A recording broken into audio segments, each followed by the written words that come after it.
ගංජා නැති වෙලා හේතු ගාව මුන් හෙල්ලෙන්නේ අපේ ගේට්ටු ගාව රාලහාමි ඇවිත් ඔල්ලු දානවා අපි දෙකේ ලොකු පොල්ලු දානවා හැමදාම වගේ බණ අහනවා රට්ටු කියනවා කුඩු ගානවා රාලහාමි හැමදාම කිව්වේ අනේ පල්ලතෝ බොරු දානවා ගංජා දුන්නොතින් ඔතන්න දන්නේ අරක්කු බොන උන් හිටන්න දන්නේ ඔය තීරණේ ගත්තේ හිටන්න දන්නේ අන්න නැති උන් දංගුඩ පියනවා ගංජා නැති උන් දුංගුඩු තියනවා බෙරකාරයෝ ටික ඩෙන්කුඩු කියනවා ගෑනු වාට්ටුවෙත් වම්බඩු තියනවා හැමදාම හවස 6 වෙනකොට අපේ හන්දියේ මීටේ ගංජා තමයි ඖෂධේ වර්ජාගත්තේ කවුද මේ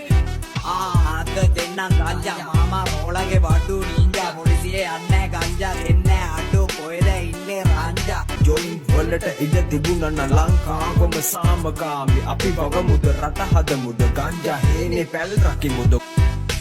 මිනි මරුව දූෂණකාරය සුදු ඇඳුම් මගින කාලේ ෂෝටට පාකා කැලි දෙක දාන් හඳ තරණය කෙරුවේ